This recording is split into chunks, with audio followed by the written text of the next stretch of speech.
All right, what's up, everybody? It's the Northern Swing, and we just got up north. So a few things need to be done when we come up here, and I want to take a second to explain to you why we do this, why it's important to do these certain steps. One thing is we always install drift paddles. Pretty much everyone installs drift paddles. If they didn't put the drift paddles on their boat, it's because they were lazy. But everyone pretty much installs their drift paddles when they get up north.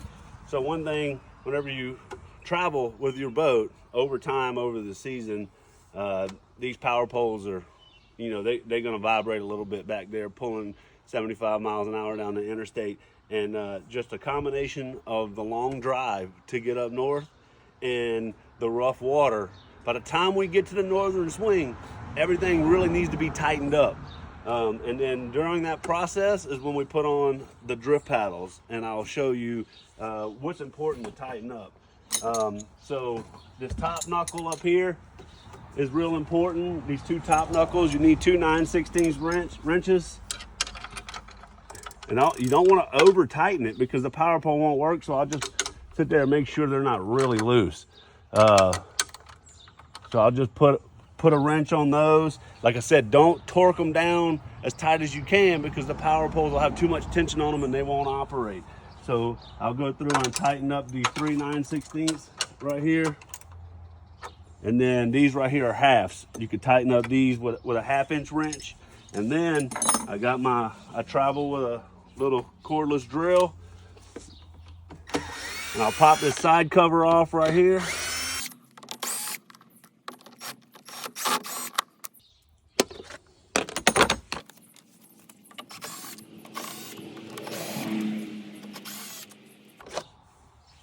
And when I pop that off, it exposes this area right here. And again, all I'm gonna do is put a wrench on these. These you can tighten up fairly snug because these aren't pivot points. This is actually where it's mounted to the boat. You'll get a few turns on them for sure, but a lot of people don't realize these are loose until they're running down the lake and the power pole starts to get sideways. So this should happen at least once a year regardless, but it especially needs to happen when we come to the northern fisheries.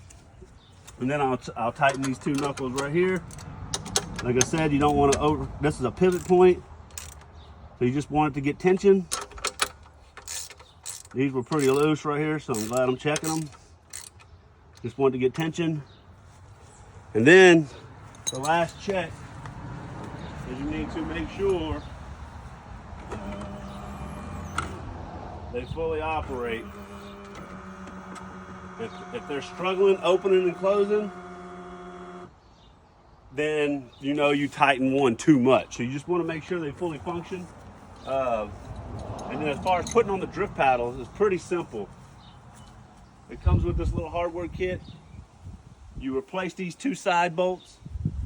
You put the bushings in there to fill the gap, and then you put this bracket on. The part of the bracket with all the holes goes to the bottom, and the single hole goes to the top. And you put these two pieces on there, and what that allows you to do is you put one through bolt through here, and then this is spring operated, and then you can turn this like this.